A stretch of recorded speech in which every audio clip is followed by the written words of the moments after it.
Good morning बच्चों। मेरा नाम प्रीति त्रिभुवन सिंह है। मैं पुरार विलेज माध्यमिक शाला में साइंस की टीचर हूँ।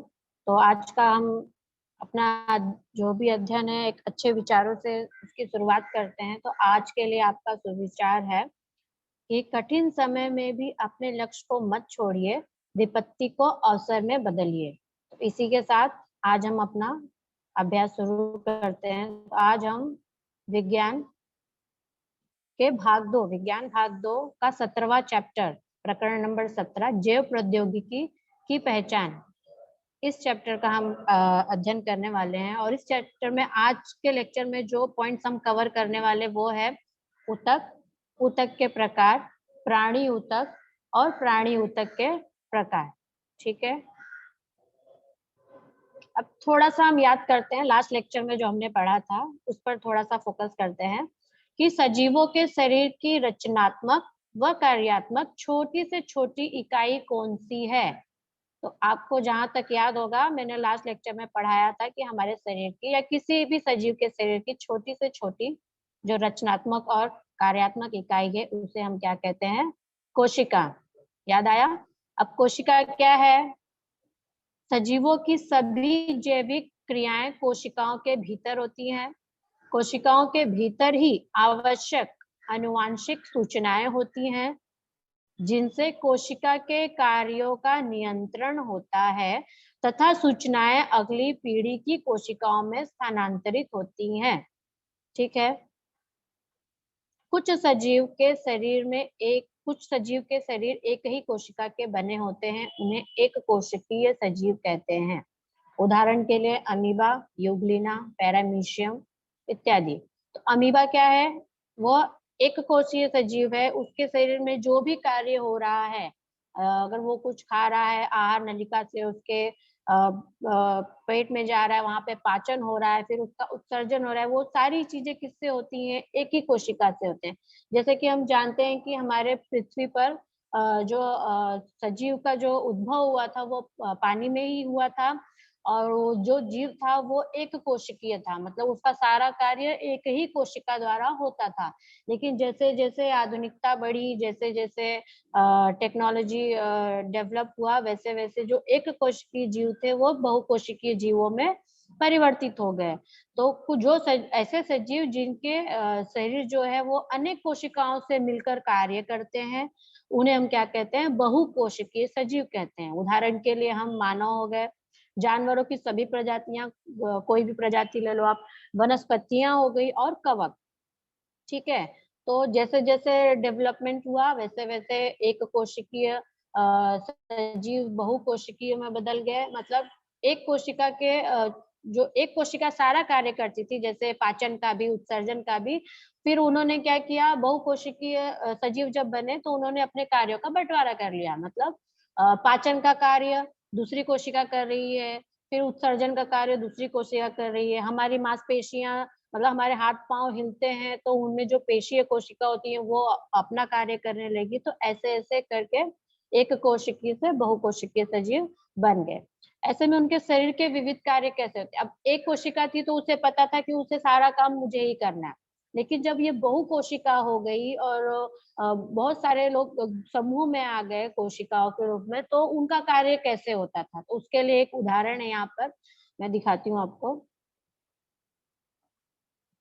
जैसे अक्षर, एक अक्षर होता है, उसको मिलाएंगे तो शब्द बनता है, शब्दों को मिलाएंगे तो एक वाक्य बन जाता है, और वाक्य से पूरा एक पाठ बन जाता है, और उस पाठ से हम पाठ्य पुस्तक बनाते हैं। ठीक है, तो एक पाठ्य पुस्तक तो रेडीमेड मिलता नहीं है, तो इन सारे चीजों का जब योगदान होता है तो एक पाठ्य पुस्तक हमारे तक आती है। तो ये हमारा जाना पहचाना क्रम है।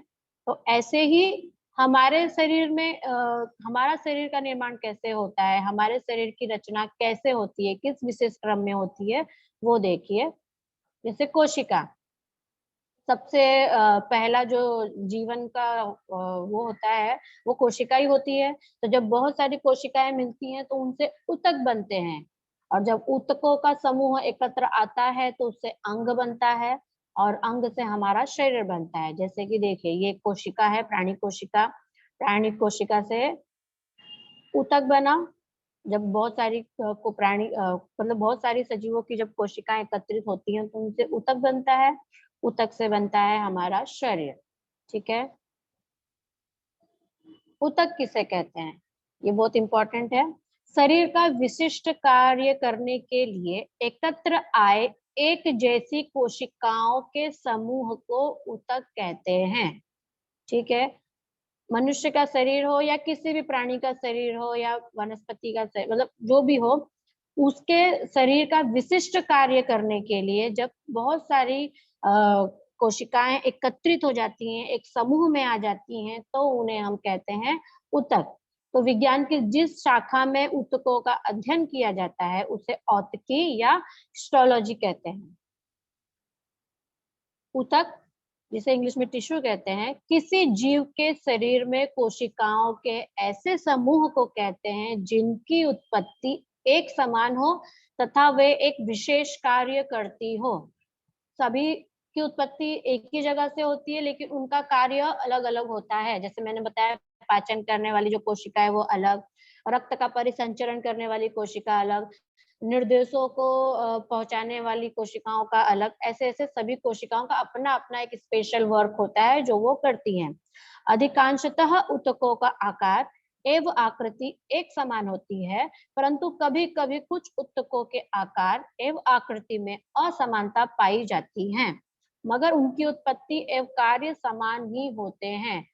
मतलब मोस्टली जितने भी ऊतक है उनका कार्य और आकृति एक जैसे ही होती है, लेकिन कुछ रेयर केसेस में उनका आकार और उनकी आकृति अलग हो जाती है, लेकिन वो जन्म एक ही जगह से लेते हैं, उनकी उत्पत्ति एक ही जगह से होती है और वो वही काम करते हैं जो जिस काम के लिए उनकी उत्पत्ति हुई है।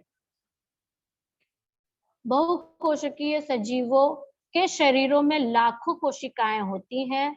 इन कोशिकाओं का समूह में विभाजन होते हुए भी प्रत्येक समूह एक विशिष्ट कार्य करता है। जैसे मैंने बताया, बहुकोशिकीय जो सजीव होते हैं वो बहुत सारी कोशिकाओं से मिलकर बने होते हैं, तो जब उनके समूहों का विभाजन होता है तो उसके मतलब विभाजन होने के बाद भी वो अपना अच्छा और विशिष्ट कार्य करती है, मतलब जिसका जो कार्य है वो वही कार्य करेगा। जैसे उदाहरण के लिए देखो, हमारे शरीर में मांसपेशियों के आकुंचन व प्रसारण के कारण हम हिल-डुल सकते हैं। जो भी हमारी मांसपेशियां शरीर में है, जब वो आकुंचित होती मतलब वो सिकुड़ती हैं, और प्रसारण मतलब जब वो फैलती हैं, तो उसी के कारण हम हिल-डुल पाते हैं, एक जगह से दूसरी जगह पर स्थानांतरित हो पाते हैं। वनस्पतियों में क्या होता है? वनस्पतियों में संवहनी ऊतक पानी व अन्न का वहन शरीर के सभी भागों तक करती है। वनस्पति एक ही जगह पर स्थिर होती है, तो उनमें जो ये बहुकोशिकीय कोशिका होती है जिसे संवहनी ऊतक कहते हैं, ये क्या करती है? पानी व अन्न का वहन शरीर के एक भाग से दूसरे भाग तक करती है। कोशिकाओं की विशेष रचना व उनकी कार्यों का विभाजन होने के कारण शरीर के सभी काम सर्वोच्च क्षमता से किए जाते हैं। तो कोशिकाओं की रचना ही इसी प्रकार होती है और उनका विभाजन ही इसी प्रकार होता है कि जो भी जिस भी सजीव का शरीर हो वो अपना कार्य अच्छे से करे और उसका शरीर सुचारू रूप से चले। ऊतक, ऊतक के प्रकार सरल ऊतक और जटिल ऊतक। अब सरल ऊतक, सिंपल टिश्यू, वो क्या होता है? वो एक ही प्रकार की कोशिका से बने होते हैं। जैसे कि प्राणियों के अभिस्तर, जो हमारी त्वचा होती है, हमारे या किसी भी प्राणी की जो स्किन होता है ऊपर का वो, और प्राणियों में मूल ऊतक जो उनके जड़ों में होता है। फिर दूसरा है जटिल ऊतक, मतलब कॉम्प्लेक्स टिश्यू, नाम से ही पता चल रहा है कि वो बहुत हार्ड है, जटिल है, कॉम्प्लेक्स है। ये क्या होता है? ये एक से अधिक कोशिकाओं से मिलकर बने होते हैं। जैसे प्राणियों में रक्त, जो हमारे शरीर में रक्त का परिसंचरण होता है वो, और वनस्पतियों में जलवाहिनी और रसवाहिनियां। ठीक है। सरल ऊतक, सरल ऊतक जैसे मैंने बताया वो एक ही कोशिका के बने होते हैं, तो ये सरल ऊतक एक स्थायी ऊतक है। सरल ऊतकों को समांगी ऊतक भी कहा जाता है। ये संरचनात्मक व कार्यात्मक रूप से समान कोशिकाओं का एक समूह होता है। जैसे प्राणियों के अभिस्तर, जैसे मैंने बताया, त्वचा, स्किन जो होता है वो, और वनस्पतियों में मूल ऊतक। ठीक है। दूसरा है जटिल ऊतक, कॉम्प्लेक्स टिश्यू, एक ही प्रकार के विशिष्ट कार्य करने वाले विभिन्न प्रकार के कोशिकाओं का समूह जटिल ऊतक कहलाता है। उत्पत्ति एक ही जगह से हुई है, लेकिन वो विशेष कार्य करने के लिए वो सभी कोशिकाओं का जो एक ग्रुप बनता है उसे हम जटिल ऊतक कहते हैं। जैसे प्राणियों में रक्त, अब रक्त में सिर्फ रक्त तो नहीं होता, उसमें ऑक्सीजन होता है, उसमें तुम्हारे हार्मोन्स होते हैं, तो वो सारी चीजें कैसे मिलकर कार्य करती है, वो जटिल ऊतक होता है। और वैसे ही वनस्पतियों में क्या होती है, जल वाहिनी और रस वाहिनी, जो उनका अन्न और अन्न भोजन और जो भी पानी है उसका संवहन वो जड़ से लेकर पत्तियों तक करते हैं। एग्जाम में पूछ सकता है सरल ऊतक और जटिल ऊतक में अंतर स्पष्ट, तो अगर किसी को स्क्रीनशॉट लेना तो वो ले सकता है।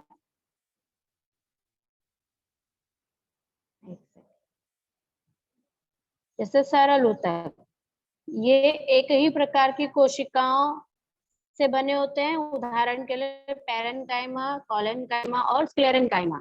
जटिल ऊतक ये अनेक प्रकार की कोशिकाओं से मिलकर बने होते हैं, मतलब एक या एक, दो या दो से अधिक कोशिकाओं से मिलकर बने होते हैं, उदाहरण के लिए जाइलम और फ्लोएम। दूसरा, ये परत ऊतक के आधारीय पैकिंग का निर्माण करती है, उनका बेस तैयार करती है।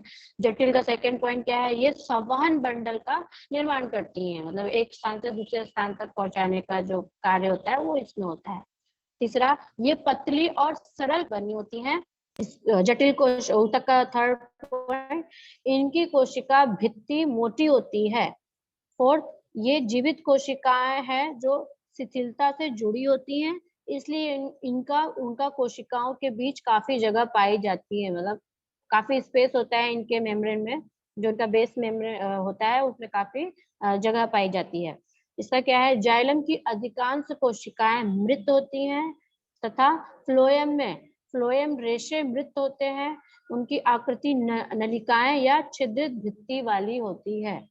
ठीक है, अभी एक क्वेश्चन है, अपने मन में ही विचार करना कि क्या वनस्पतियों व प्राणियों में शरीर रचना व कार्य एक जैसे होते हैं? तो इसका जवाब सबके मन में यही होगा कि नहीं। तो वो नहीं क्यों है, उसके लिए हम आगे देखते हैं कि वनस्पतियों के स्थिर होने के कारण उनके बहुत सारे ऊतक आधार देने वाले होते हैं। हमें पता है वनस्पतियां एक ही जगह पर स्थिर होती हैं, तो उनके बहुत जो भी ऊतक होते हैं उनकी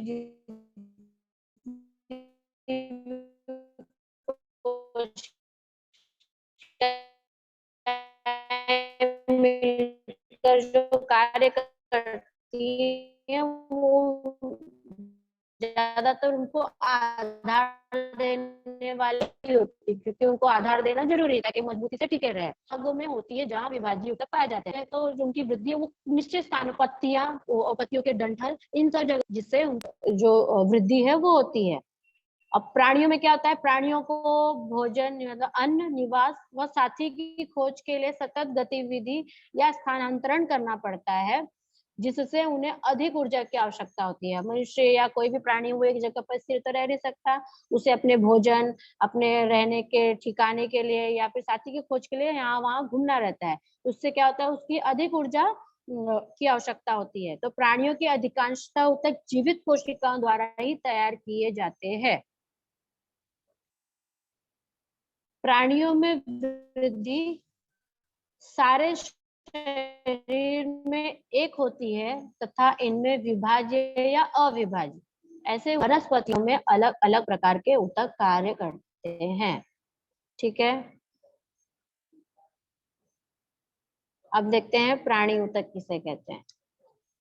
प्राणियों के शरीर में अनेक अंग एकत्र आकर कार्य करते हैं, जैसे फेफड़ा, श्वसन नलिका जैसे अंग कुछ विशिष्ट मांसपेशियों के आकुंचन व प्रसारण के कारण श्वसन कार्य पूर्ण करते हैं।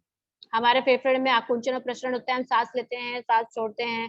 श्वसन नलिकाएं जहाँ से हम सांस लेते हैं, मुंह से या नाक से, वो ये सब मिलकर क्या करते हैं, हमारे श्वसन कार्य का कार्य क्या करते हैं, पूर्ण करते हैं। पेशीय कोशिका, जो मांसपेशियां होती हैं हमारे शरीर में, वो क्या करती हैं, फैलती हैं और सिकुड़ती हैं, जिससे हम चल फिर उठ बैठ पाते हैं, हमें गति हो पाती है। तंत्रिका कोशिका संदेशों का वाहक होती है। तंत्रिका कोशिका जैसे हमने कोई गर्म चीज छू ली या कोई अच्छी चीजों का स्मेल आ रहा है, कोई बड़ी बुरी चीजों का गंध आ रहा है, वो सारी चीजें क्या करती है, हमारे ब्रेन तक लेके जाने का कार्य करती है। और वो ब्रेन निर्धारित करता है कि जो भी हमें सेंसेशन हो रहा है, चाहे वो गर्म चीज छूना हो, ठंडा चीज छूना हो, कोई अच्छी चीज का स्मेल लेना हो, गाना सुनना हो, आंखों से कुछ देखना, वो सारी चीजें यहाँ तंत्रिका कोशिका द्वारा होती हैं। रक्त कोशिकाएं ऑक्सीजन, भोजन, हार्मोन्स व अपशिष्ट पदार्थों का वहन करती है। जैसे मैंने पहले भी बोला, रक्त है, सिर्फ वो रक्त नहीं है, उसमें और भी बहुत सारी कोशिकाएं मिलकर उसको एक ऊतक का वो संज्ञा देती हैं। तो रक्त कोशिकाओं में क्या होता है, ऑक्सीजन होता है, वो भोजन हम पहुंचाती हैं एक स्थान से दूसरे स्थान तक हमारे शरीर में, हार्मोन्स और अपशिष्ट पदार्थ का वो वहन करती हैं। ठीक है, तो इन कार्यों के अनुसार ऊतक जो है वो अलग अलग प्रकार में वर्गीकृत किया गया है। आकृति में भी आप लोग देख सकते हैं, हृदय का स्पंदन, जो हमारा हार्ट बीट होता है, वो फेफड़ों का ऊपर नीचे होना, जब हम सांस लेते हैं छोड़ते हैं तो हमारे फेफड़े भी सिकुड़ते और फैलते हैं। फिर रक्त वाहिकाओं का रक्त में प्रवाहित होना, जितना भी हमारे नर्व्स है उसमें रक्त का प्रवाहित होना, तो ये सब किसके कारण होता है, जो भी मांसपेशियां होती हैं, तक होते हैं, वो हमारे शरीर में होते हैं, वो इन सभी को अच्छे से सुचारू रूप से कार्य करने के लिए मदद करते हैं। तो इन सभी के अलग अलग कार्यों के अनुसार तो ऊतक को अलग अलग प्रकार में वर्गीकृत किया गया है। तो प्राणी ऊतक के 4 प्रकार है। पहला है अभिस्तर ऊतक, एपिथेलियल टिश्यू, दूसरा है तंत्रिक ऊतक, नर्वस टिश्यू, तीसरा है मांसपेशीय ऊतक, मसल्स टिश्यू, और चौथा है तुम्हारा कनेक्टिव टिश्यू या संयोजी ऊतक। ठीक है, तो ये 4 ऊतक है, इंपॉर्टेंट है, अच्छे से उसका नाम याद कर लेना। और जो बगल में डायग्राम है उसमें माइक्रोस्कोप में कैसे दिखते हैं वो उसमें दिखाया गया है, epithelial tissue, nervous tissue, muscles tissue और कनेक्टिव टिश्यू। इसको हम डिटेल में पढ़ेंगे, तो ये भी आकृति आप देख लीजिए। स्नायु ऊतक, संयोजी ऊतक, तंत्रिका ऊतक और अभिस्तर ऊतक।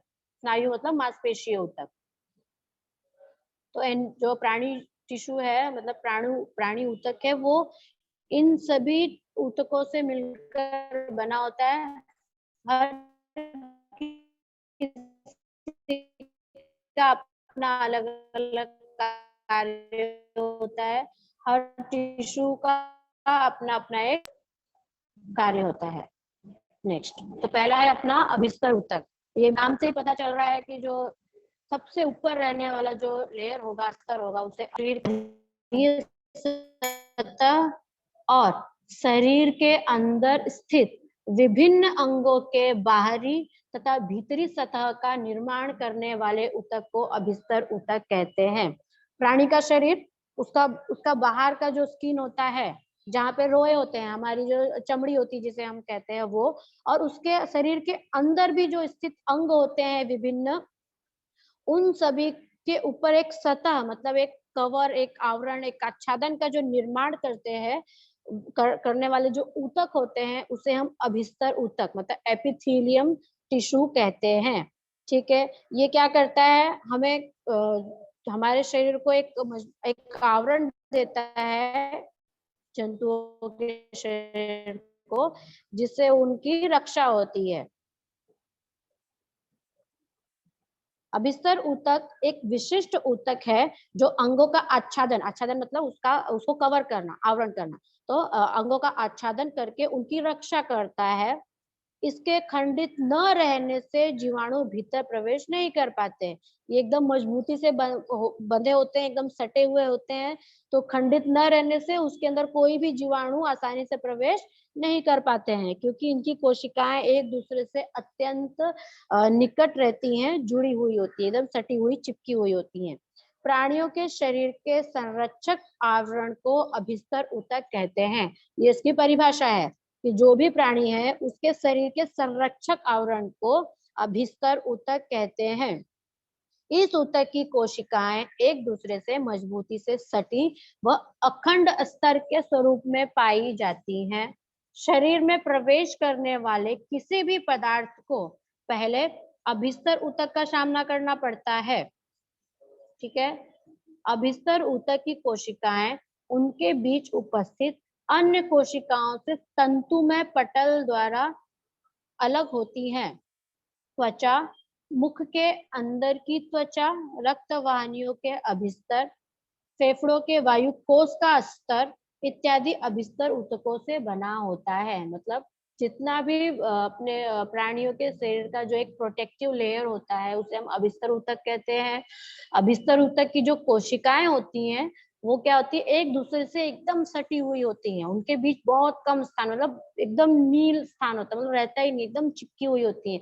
तभी तो बाहर से कोई भी अगर बैक्टीरिया का अगर उसके ऊपर आघात हो रहा है हमारे स्किन पर, तो वो उसे आसानी से अंदर जाने नहीं देती हैं। अब जैसे हमारे अगर हाथ पर पानी गिर रहा है तो क्या वो हमारे शरीर के अंदर चला जाता है? नहीं, वो बाहर ही होता है। सिर्फ हमारी त्वचा क्या हो जाती है, नम हो जाती है, गीली हो जाती है, लेकिन वो उसे अंदर तक जाने नहीं देता। किसके कारण? क्योंकि हमारे त्वचा पर क्या है, एक अभिस्तर ऊतक है, उसका एक आवरण है जो हमें किसी भी तरह के परेशानियों से बचाने का कार्य करता है। तो शरीर में प्रवेश करने वाले व बाहर निकलने वाले जो पदार्थ होते हैं वो अभिस्तर ऊतक के किसी न किसी परत से होकर गुजरते हैं। इसलिए यह ऊतक पदार्थों के आदान प्रदान में महत्वपूर्ण भूमिका निभाती है। अब ये अभिस्तर ऊतक ऐसा नहीं है कि सिर्फ शरीर के बाहर ही वो प्रोटेक्शन कर रहा है, हमारे शरीर के अंदर जैसे मैंने बताया बहुत सारी कोशिकाएं मिलकर ऊतक बनाया, ऊतकों से अंग बने। तो जो हमारे शरीर के अंदर जो अलग अलग अंग है, जैसे हमारा हृदय है, फिर वहां पे फेफड़े हैं, फिर पाचन संस्थान है, फिर वृक्क नली है, वो सारी जो अंग है उनको भी वो अंदर से एक अलग अलग लेयर द्वारा वो प्रोटेक्ट करता है। सभी अंग एक दूसरे से चिपके हुए नहीं होते हैं, वो सभी एक झिल्ली नुमा एक तंतुमय पटल द्वारा एक दूसरे से अलग होते हैं। तो ये क्या होता है, ये अभिस्तर ऊतक होता है जो सभी अंगों को एक दूसरे से अलग रखता है। ठीक है। अभिस्तर ऊतक के कार्य, अब उसका कार्य क्या है?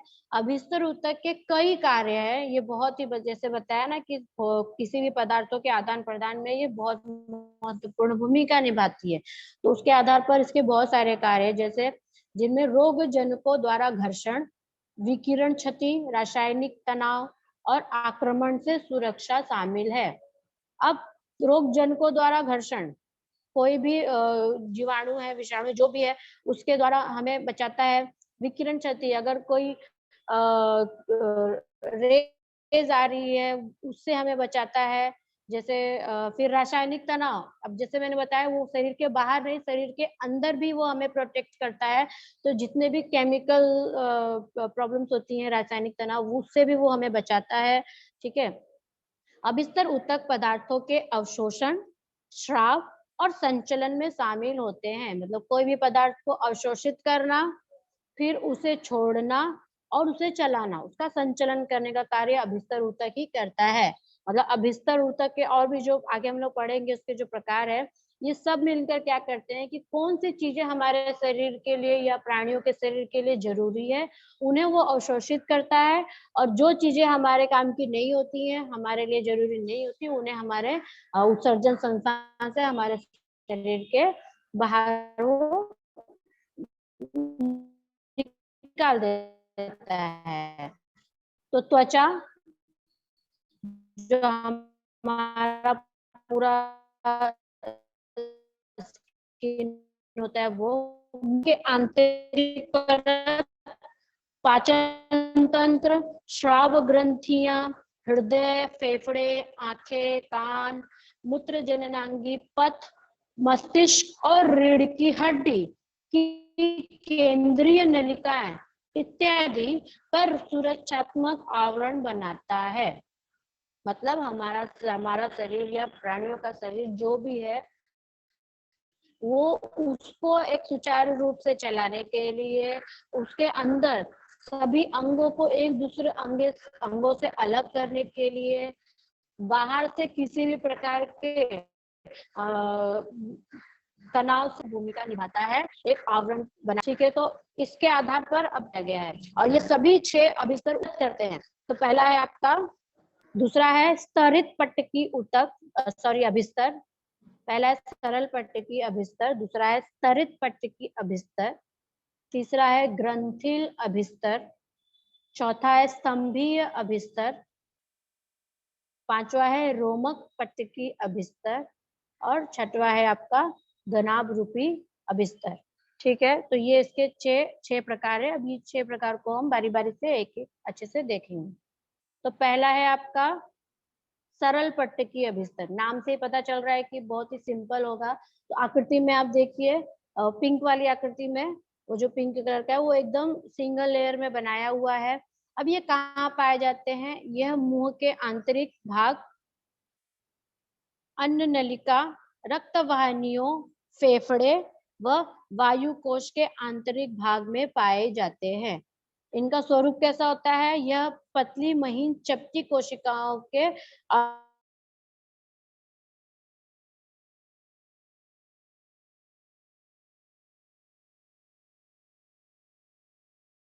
मतलब एक स्तर, एक लेयर, एक लाइनिंग की तरह होते हैं, एकदम पतले महीन चपटे। और ये कार्य क्या करते हैं? निश्चित पदार्थों का वहन। तो यह सरल पट्टिकी ऊतक शरीर के ऐसे अंग पदार्थों का संवहन वर्णनात्मक पारंगम्य झिल्ली द्वारा होता है। वहां पर चपटी अभिस्तर ऊतक की कोशिकाएं उपस्थित होती हैं। तो जहां पर ऐसी कोशिकाएं उसे हम क्या कहते हैं? सरल पट्टिकी अभिस्तर कहते हैं। ये कहाँ कहाँ पाए जाते हैं? जैसे अभी यहाँ पे पढ़ा, मुंह के आंतरिक भाग में, अन्न नलिका जहाँ से हमारा भोजन हमारे पाचन संस्थान में पहुंचता है वहां, रक्त वाहिनियां जो हमारे शरीर में जहाँ नसें होती हैं, जहाँ पर रक्त प्रवाहित होता है वहां पर, फेफड़े में जो वायु को उसके आंतरिक भाग में पाए जाते हैं। यह अत्यधिक चपटी और एकदम कोमल होती है, एकदम पतली सी एकदम लाइनिंग होती है और एकदम कोमल होती है, जिसके कारण एक एकदम पतला लेयर का ये निर्माण करती है। तो जैसा बताया, कहाँ कहाँ पाई जाती है? मुंह में, आहार नलिका में, रक्त वाहिनियों में, फेफड़े, वायुकोश इत्यादि के आंतरिक भाग में। इस अभिस्तर द्वारा उसको प्रोटेक्शन मिलता है, ये अभिस्तर उसको ढक कर रखते हैं तथा वो क्या करता है? शरीर को एक रक्षात्मक कवच देता है और जिससे हम एक सुरक्षित जीवन जी पाते हैं। तो यह ऊतक निश्चित पदार्थों का वहन करने का कार्य संपन्न करती है। यह अभिस्तर क्या करता है? यह निश्चित करता है कि जो भी पदार्थ हमारे शरीर में आ रहा है तो उसमें से अच्छी चीजें अवशोषित करनी है और जो हमारे शरीर के लिए अच्छी नहीं है उसे उत्सर्जन संस्थान द्वारा शरीर के बाहर निष्कासित करना है। तो ये क्या करता है? निश्चित पदार्थों का ही वहन करता है। दूसरा है आपका स्तरित पट्टिकीय अभिस्तर। आकृति देखिए पिंक वाली, ये कहाँ पाया जाता है? ये त्वचा के बाह्य स्तर पर मिलता है। जो हमारा स्किन होता है, हमारा जो शरीर, ये बाहर की तरफ मिलता है। ठीक है, और ये क्या है? देखो, कोशिकाएं एक पर एक ऐसी अनेक सतहों में लगी हुई है। आकृति में देखोगे एक के ऊपर एक लेयर बना हुआ है। आकृति में समझ में आ रहा है कि वो एक के ऊपर एक लेयर की तरह बनी हुई है। इनका कार्य क्या है? यह अंग या अंगों का छीजन रोकना और सुरक्षा करना। ठीक है, तो यह है स्तरित पट्टिकी। नाम से ही पता चल रहा है, स्तर, लेयर, एक के ऊपर एक। तो त्वचा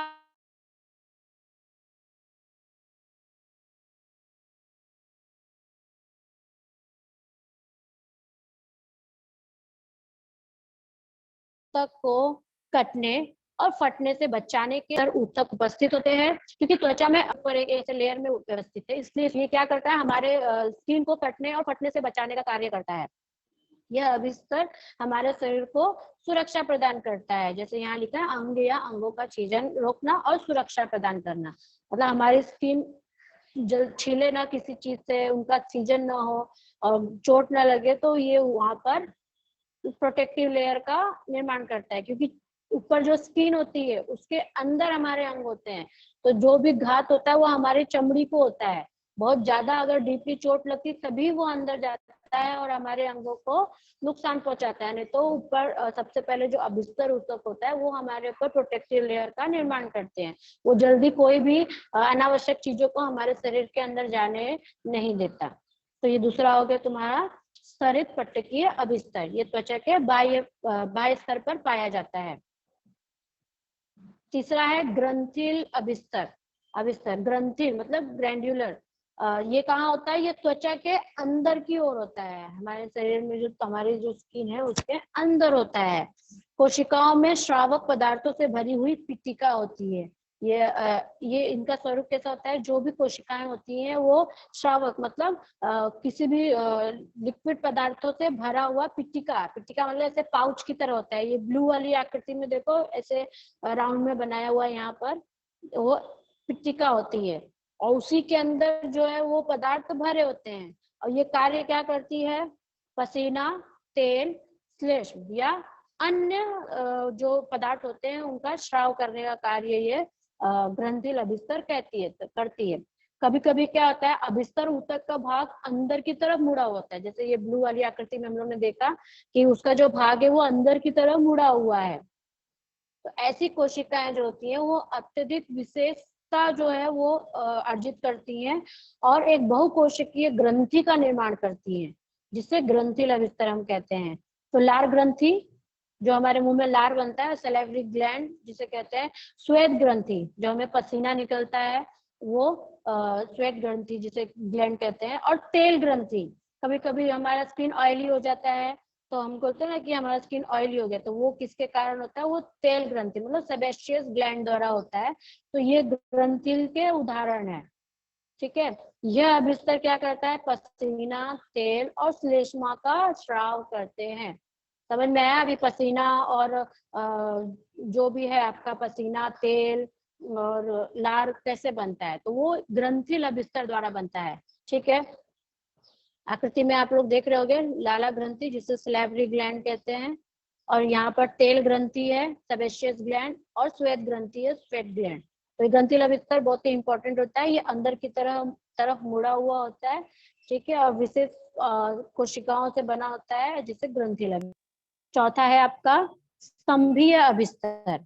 ठीक है, ये कहाँ पाया जाता है, आंतों तथा अन्य मार्ग के आंतरिक स्तर पर, शरीर के अंदर जो हमारी आंत होती है, इंटेस्टाइन जहाँ होती है वहां पर, और अन्य मार्ग पर जो हम भोजन खाते हैं और आहार नलिका से पाचन तक मार्ग तक जाता है वहां पर। स्तंभ के आकार की खड़ी कोशिका, आकृति में देख के आपको पता चल रहा है वो एकदम स्तंभ के जैसे खड़ी हुई है। अवशोषण का कार्य करने वाले अंगों के ऊपर की सतह इन कोशिकाओं की तह होती है।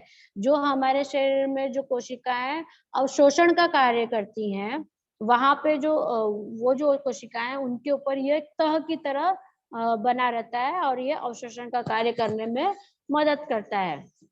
इसका कार्य पाचक रस का स्राव और पोषक द्रव्यों का अवशोषण।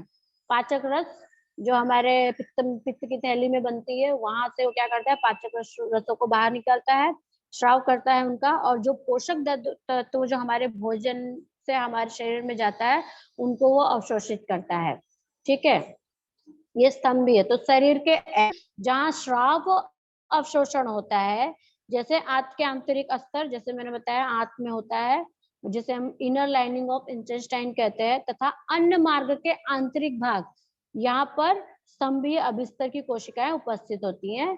तो ऐसी कोशिकाओं को हम स्तंभीय अभिस्तर कहते हैं। तो ये क्या करता है, यह अवरोध को पार करने में सहायता प्रदान करता है, और यह अभिस्तर आंत्र रस यानी इंटेस्टाइनल जूस का स्राव करता है, पोषक तत्वों का अवशोषण करता है।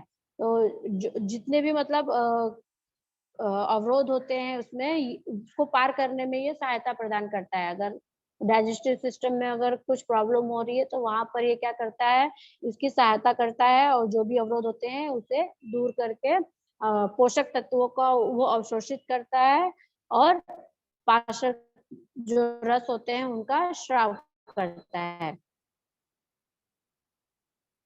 पांचवा है आपका रोमक पट्टकीय अभिस्तर।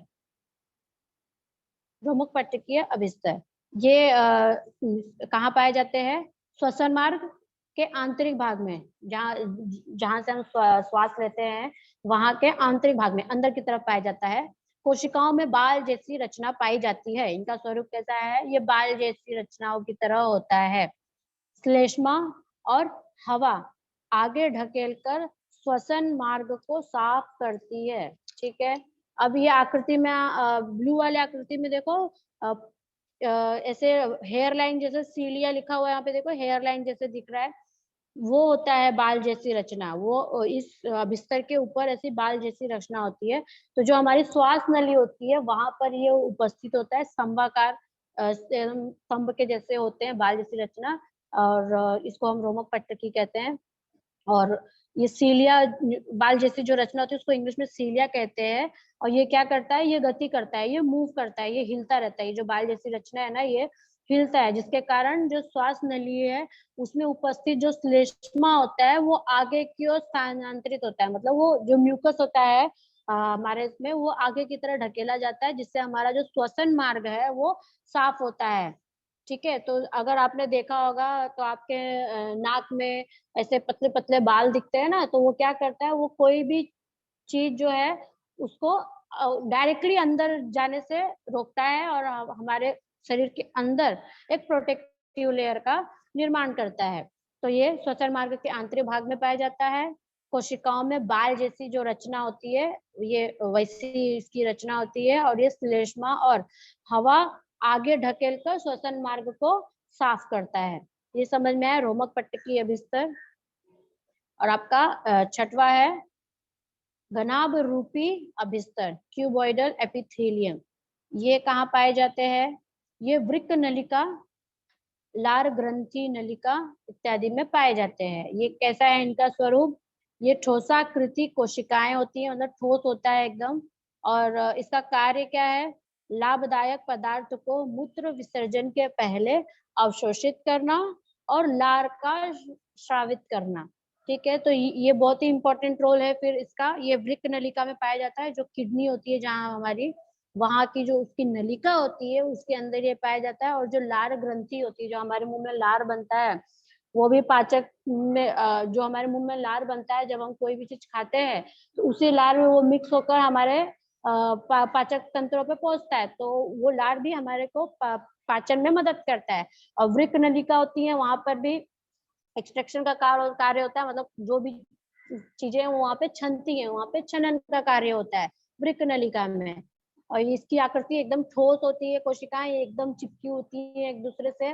और ये क्या करता है, लाभदायक जो पदार्थ है, मतलब जो अच्छे पदार्थ है, वो मूत्र विसर्जन के पहले उसको क्या कर लेता है, अवशोषित कर लेता है, और बाकी चीजें मूत्र विसर्जन से बाहर निकल जाती हैं। और लार, और जो हमारे मुंह में सलेवरी ग्लैंड होता है, जो लार ग्रंथियां होती हैं, वहां से लार को श्रावित होने में ये मदद करता है। तो लार नली, वृक्कीय नली मतलब किडनी ट्यूब्यूल के आंतरिक स्तर घनाकार अभिस्तर से बना होता है, जो उसे यांत्रिक सहारा प्रदान करती है और लार को श्राव व मूत्र में से अतिरिक्त पदार्थों का अवशोषण करने में मदद करती है। तो ये थे अभिस्तर ऊतक के 6 प्रकार।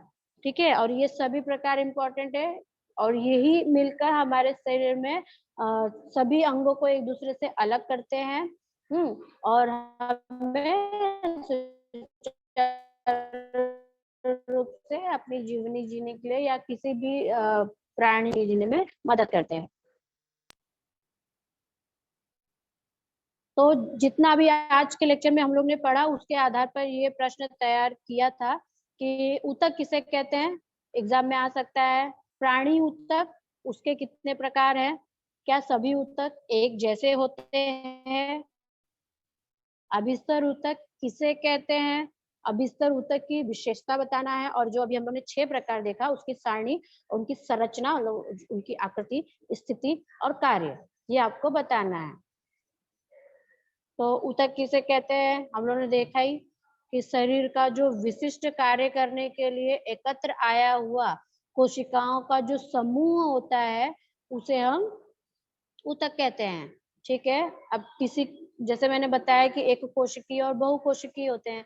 तो एक कोशिकीय जैसे अमीबा हो गया, वो उसका सारा कार्य एक ही कोशिका द्वारा होता है।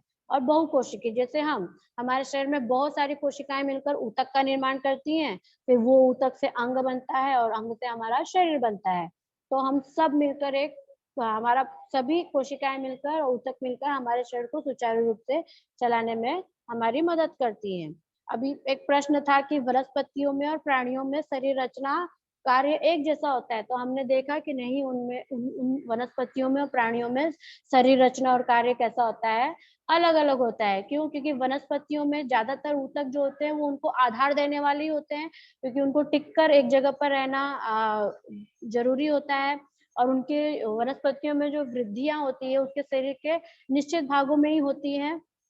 ठीक है, तो जहां पर विभाज्य ऊतक पाए जाते हैं, जैसे जड़, तना, पत्तियां, पत्तियों के जो डंठल होते हैं वहां पर, वहीं पर विभाज्य ऊतक पाए जाते हैं, तो वहीं पे उनकी वृद्धि होती है। लेकिन प्राणियों में क्या होता है, प्राणियों को अन्य निवास और साथी के खोज के लिए उन्हें सतत गतिविधि करना रहता है, एक स्थान से दूसरे स्थान पर जाना रहता है, जिससे उनको अधिक ऊर्जा की आवश्यकता पड़ती है, और उनकी अधिक ऊर्जा क्या होती है, खत्म होती है। इसलिए उनमें अधिक ऊतकों की कोशिकाएं जो है वो तैयार करने में उनको मदद करती हैं। ठीक है, फिर प्राणी ऊतक। प्राणी ऊतक जैसे बताया, उसके 4 प्रकार थे: अभिस्तर ऊतक, संयोजी ऊतक, मांसपेशी ऊतक और तंत्रिकी ऊतक। तो आज के लेक्चर में हमने सिर्फ अभिस्तर ऊतक पढ़ा, संयोजी ऊतक, मांसपेशी ऊतक और तंत्रिक ऊतक ये नेक्स्ट लेक्चर में पढ़ेंगे। अभिस्तर ऊतक क्या है? अभिस्तर ऊतक प्राणियों के शरीर के संरक्षक आवरण को, जो भी प्राणी हैं उनके शरीर के प्रोटेक्टिव लेयर को अभिस्तर ऊतक कहते हैं। ये ऊतक की कोशिकाएं क्या होती है, एक दूसरे से मजबूती से सठी वो अखंड स्तर के रूप में पाई जाती है, मतलब जिसे खंडित ना कर सके ऐसे स्तर के रूप में पाई जाती है। तो शरीर में प्रवेश करने वाले किसी भी पदार्थ को पहले अभिस्तर ऊतक का सामना करना पड़ता है। तो अभिस्तर ऊतक की कोशिकाएं उनके बीच उपस्थित अन्य कोशिकाओं से तंतुमय पटल द्वारा अलग होती हैं। एक पतली झिल्ली नुमा तंतुमय पटल होती है, उससे वो बाकी कोशिकाओं से अलग होता है। ये कहाँ होता है? त्वचा, मुंह के अंदर की त्वचा, रक्त वाहिनियों के स्तर, फेफड़ों के वायु कोष का स्तर इत्यादि में अभिस्तर ऊतक पाए जाते हैं। और उसके हम लोग ने 6 प्रकार देखे। पहला था सरल पट्टकीय अभिस्तर, ये मुंह के आंतरिक भाग, अन्ननलिका, रक्त वाहिनियां, फेफड़े, वायु कोष के आंतरिक भाग में पाए जाते हैं। पतली महीन चपटी होती है और निश्चित पदार्थों का ही वहन करती हैं। स्तरित पट्टकीय अभिस्तर, ये क्या होता है, त्वचा के बाहरी साइड में होता है, और ये कोशिकाएं एक के ऊपर एक ऐसे लेयर में बनी हुई होती है, और ये अंग या अंगों का सीजन रोकती है और उन्हें सुरक्षा प्रदान करती है। ग्रंथिल अभिस्तर, ये त्वचा के अंदर की ओर होती है, ये मुड़ी हुई होती है पाउच के शेप में। कोशिकाओं में श्रावक पदार्थों से भरी हुई पिटिका होती है पाउच के रूप में। तो ये क्या करता है, उस पिटिका में पसीना, तेल और श्लेष्म या अन्य पदार्थों का श्राव करती है। चौथा था तुम्हारा स्तंभीय अभिस्तर, स्तंभ के रूप में आतो तथा अन्न मार्ग में पाया जाता है। ये उसके आंतरिक भाग में स्तंभ के आकार की खड़ी कोशिका, अवशोषण का कार्य करने वाले अंगों की ऊपर की सतह इन कोशिकाओं की तह होती है। तो ये पाचक रस का स्राव करती हैं और पोषक तत्वों का अवशोषण करती हैं। रोमक पट्टकीय अभिस्तर, पांचवा रोमक पट्टकीय अभिस्तर, ये कहाँ होती है? श्वसन मार्ग और आंतरिक भाग में होती है। कोशिकाओं में बाल जैसी रचना होती है जिसे सीलिया कहते हैं। ये क्या करता है, श्लेष्मा को और हवा को आगे ढकेल कर श्वसन मार्ग को साफ करता है। और छठवा और लास्ट है आपका गनाभ रूपी अभिस्तर, ये कहाँ पाया जाता है? वृक्क नलिका में, किडनी ट्यूब्यूल्स और ग्रंथ की नलिका में पाया जाता है। ये ठोसाकृति कोशिकाएं होती है, एकदम ठोस होती हैं, और लाभदायक पदार्थ को मूत्र विसर्जन के पहले अवशोषित करना, लार को श्रावित करने का कार्य ये करती हैं।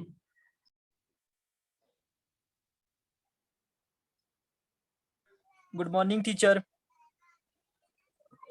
गुड मॉर्निंग टीचर, अब स्तर ऊतक के हम लोग ने जो प्रकार देखे, उसमें टीचर अगर हाँ, चमड़े के ऊपर या शरीर के स्किन के ऊपर कटने पे अब स्तर ऊतक उसको ठीक करने में भी मदद करती है ना?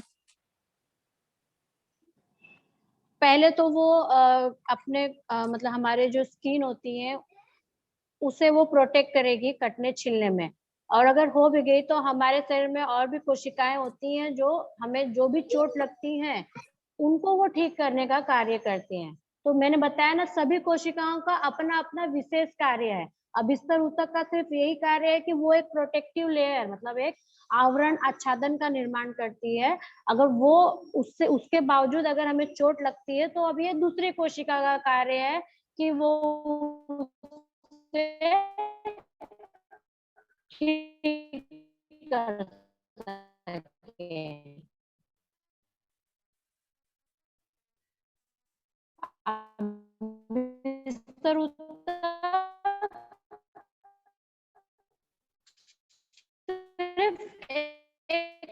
प्रोटेक्टिव आवरण है, एक मतलब एक अभिस्तर मतलब, और हमारे शरीर के अंदर भी। नेक्स्ट,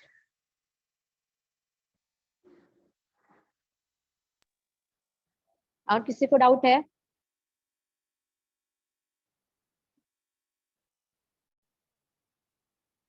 चैप्टर जैव प्रौद्योगिकी की पहचान, इसमें एक छोटा सा यूनिट तो आपका ऊतक वो पढ़ा। ऊतक क्या होता है? शरीर का विशिष्ट कार्य करने के लिए एकत्र आए हुए कोशिकाओं का समूह होता है। दो प्रकार देखे, सरल और जटिल, एग्जाम में आ सकता है अंतर स्पष्ट में। फिर हमने प्राणी ऊतक देखे, प्राणी ऊतक कैसा होता है वो देखा हमने। उसके 4 प्रकार होते हैं प्राणी ऊतक में। पहला था संयोजी ऊतक, दूसरा मांसपेशीय, अभिस्तर और तंत्रिक ऊतक। तो हमने अभिस्तर ऊतक को डिटेल में देखा। अभिस्तर ऊतक फिर वही प्राणियों के शरीर का जो संरचनात्मक आवरण होता है उसे हम अभिस्तर ऊतक कहते हैं।